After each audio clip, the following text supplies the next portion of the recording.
Assalamualaikum warahmatullahi wabarakatuh dan salam Malaysia Madani. Pohon pepaya tiada berduri, tumbuh bersama bunga melati. Izinkan saya memperkenalkan diri. Moga-moga menyentuh hati. Nama diberi Nur Mawadah Husna binti Ramli dan berusia 14 tahun. Saya merupakan anak didik SMA Ma'arif yang terletak di Pesut Terengganu. Kod sekolah saya ialah TFT 0003. Pada masa lapang, saya gemar memanfaatkan masa dengan membaca buku cerita. Dalam video ini, saya berasa amat teruja untuk berkongsi tentang sebuah buku cerita yang telah saya baca berjudul Impian Jalanan.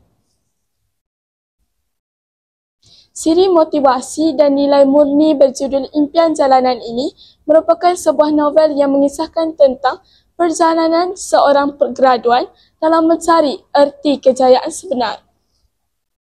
Novel hasil pena Temi Abdullah ini sangat menarik dan syarat dengan pengajaran yang boleh dijadikan iktibar dalam kehidupan seharian, terutamanya kepada pembaca yang bergolongan remaja.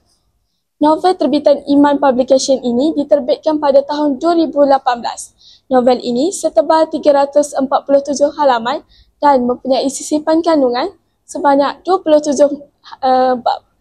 Novel ini berharga RM33 di Semenanjung, manakala RM35 di Sabah dan Sarawak.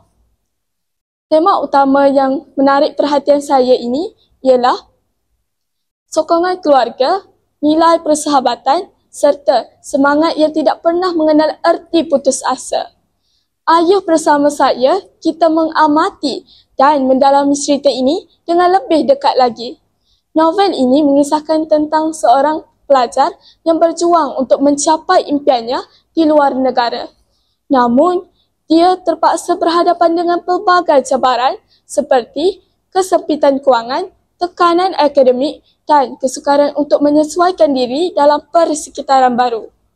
Namun, dengan usaha yang gigih, doa yang tidak putus serta sokongan insan sekeliling, dia terus melangkah tanpa berputus asa. Sikap Temi yang gigih berusaha dan tidak berputus asa, sabar, tabah dan percaya pada diri patut kita teladani.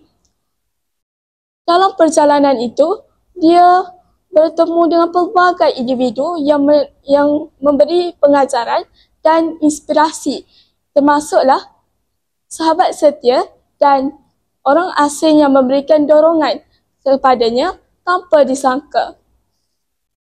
Dengan semangat juang yang tinggi, dia belajar bahawa impian bukan sekadar angan-angan tetapi sesuatu yang perlu diperjuangkan.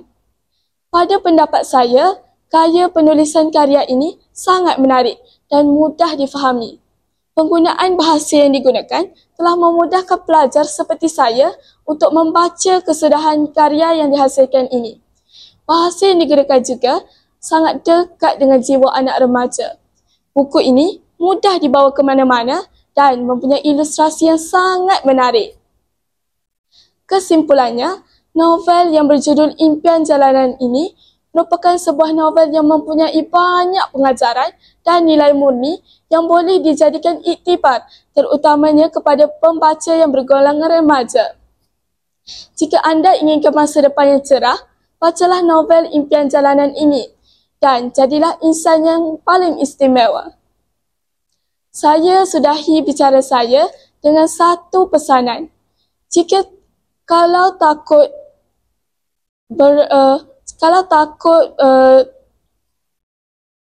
takut di lambung ombak, jangan berumah di tepi pantai dan berjuanglah, berikhtiarlah, berusahalah. Pasti kejayaan sedang menunggu. Sekian, wabillahi taufiq wal hidayah. Wassalamualaikum warahmatullahi wabarakatuh.